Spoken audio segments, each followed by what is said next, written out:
भावी मुख्यमंत्री यांच्या मतदारसंघात पक्के रस्ते नाही म्हटल्यावर आपल्याला धक्काच बसेल, पण हे सत्य आहे. आपण स्वातंत्र्याचा अमृत महोत्सव साजरा केला आहे, पण अजूनही ग्रामीण भागात पक्के रस्ते नाही म्हटल्यावर आपल्यालाच नवल वाटेल. कुठे आहे हे गाव? चला तर पाहूया. नुकताच आपण स्वातंत्र्याचा अमृत महोत्सव साजरा केला आहे, मात्र अजूनही भंडारा जिल्ह्यातील ग्रामीण भागात पक्के रस्ते नाही म्हटल्यावर आपल्याला विचार पडला असेल, मात्र हे सत्य आहे. भावी मुख्यमंत्री संबोधल्या जाणाऱ्या काँग्रेस प्रदेश अध्यक्ष नाना पटोले यांच्या साकोली मतदारसंघात विकास मात्र खुंटला असल्याचे चित्र पाहायला मिळत आहे.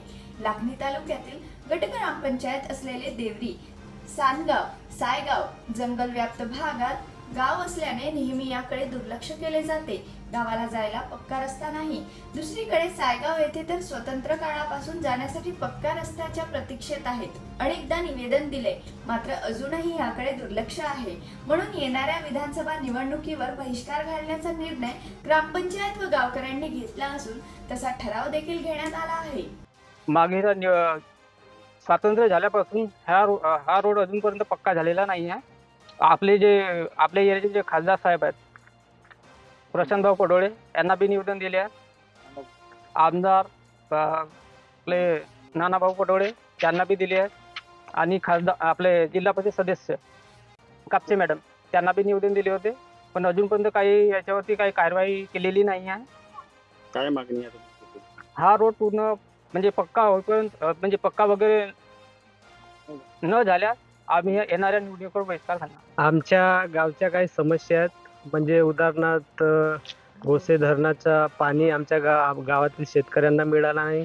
तसेच आमच्या गावात येणारे तिन्ही बाजूंनी येणारे रोड ते अतिशय खराब झालेले आहेत आणि त्यामुळे येण्या जाण्याकरिता खूप त्रास सहन करावा लागतो आणि त्या ठिकाणाहून विद्यार्थीसुद्धा जात असतात.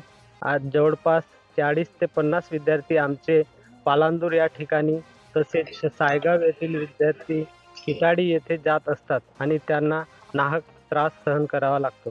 तसेच आमचा गट ग्रामपंचायत अंतर्गत सानगाव आहे, त्या ठिकाणी स्वातंत्र्याच्या 75 वर्षानंतरही स्मशान शेड त्या ठिकाणी आम्हाला उपलब्ध झालेली नाही आणि त्या अनुषंगाने आम्ही अशा विविध मागण्यासाठी येणाऱ्या विधानसभेवर जाहीर बहिष्कार करण्यात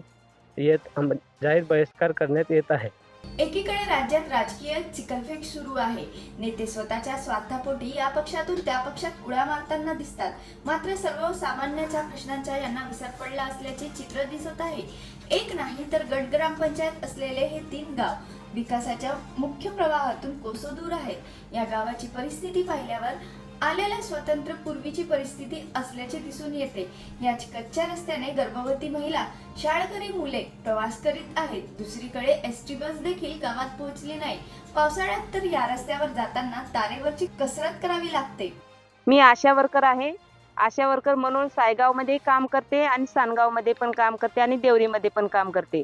परंतु सायगावमध्ये या रोडची इतकी गंभीर समस्या आहे की माझी एक गरोदर माता उपकेंद्र किटाळीला पाठवली असता ती एकदा रस्त्यामध्येच पडली आणि 60 वर्षाच्या वरून जे म्हातारे लोक राहतात त्या म्हाताऱ्या लोकांना आम्ही BP शुगरसाठी किंवा इतर तपासण्यासाठी सुद्धा आम्ही किटाळीला उपकेंद्रामध्ये पाठवतो, तर त्यांना सुद्धा तेच समस्या आहे.